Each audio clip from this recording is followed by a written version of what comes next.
ಪತ್ರಿಕಾರಂಗಂತೆ ಮೊದಲೇ ಅಲ್ಲವೇ ಅಲ್ಲ. ಯಾಕಂದರೆ ಇವತ್ತಿನ ಪತ್ರಿಕಾರಂಗ ಮಾಧ್ಯಮ ನಾವು ಮಾರ್ಕೊಂಡಿದ್ದೀವಿ ಅಂತ ಅತ್ಯಂತ ನೋವಿಂದ ಹೇಳ್ಬೇಕಾಗಿದೆ. ಭಾಳಷ್ಟು ಜನ ಎಲ್ಲೋ ಕೆಲವು ಜನ ಸಿಗ್ಬೋದು, ಅಲ್ಲೊಬ್ಬ ಇಲ್ಲೊಬ್ಬ, ಆದರೆ ಅವ್ರಿಗೆ ಬೆಲೆನೇ ಇಲ್ಲ. ಇವತ್ತು ಪತ್ರಿಕೆ ನಡೆಸೋ ಎಷ್ಟು ಕಷ್ಟ ಆಗಿಬಿಟ್ಟದಪ್ಪ ಅಂತಂದ್ರೆ ದುಡ್ಡು ಹಾಕ್ಬೋದು, ನಡೆಯುವಂಗಿಲ್ಲ, ಕೊಂಡೋದು ಉರಿಯಿಲ್ಲ. ಹೀಗಾಗಿ ಇವತ್ತು ಪತ್ರಿಕಾರಂಗ ಅದು ಬಡ ಪತ್ರಿಕಾ ರಂಗ ಅಂತ ಪೂರ್ತಿಯಾಗಿ ಸೋತೋಗ್ಬಿಟ್ಟದ. ಸತ್ಯ ಹೇಳೋರು ಸಿಗಲಿಕ್ಕೆ ಭಾಳ ಕಷ್ಟ. ಅಲ್ಲೊಬ್ಬ ಇಲ್ಲೊಬ್ಬ ಎಲ್ಲೋ ಇರ್ಬೋದು, ಆದರೆ ಅವ್ರ ಮಾತು ಏನೂ ಸಾಧ್ಯ ಇಲ್ಲ, ಏನು ಕೇಳಲಿಕ್ಕೂ ಸಾಧ್ಯ ಇಲ್ಲ.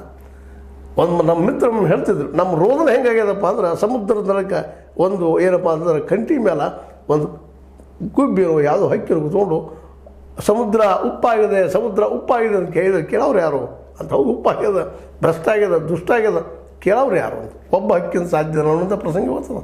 ಅದೇನಿರಲಿ, ಇವತ್ತು ಸುಪ್ರೀಂ ಕೋರ್ಟ್ ಕೊಟ್ಟಂತಹ ನಿರ್ಧಾರ SIT ನಿರ್ಮಿಸ್ರಿ, ಅದೇನು ಶಿಕ್ಷೆ ಆಗಲೇಬೇಕು. ಅವ್ರಿಗೆ ತಪ್ಪು ಮಾಡಿದಾರೆ, ಅವರು ತಿಳಿದು ತಪ್ಪು ಮಾಡಿದ್ದಾರೆ.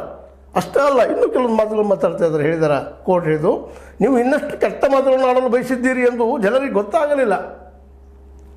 ನೀವು ಏನು ಕೆಟ್ಟ ಮಾತಾಡೋಕ್ಕೆ ಬಯಸಿದ್ರೆ ಜನರಿಗೆ ಗೊತ್ತಾಗಲಿಲ್ಲ.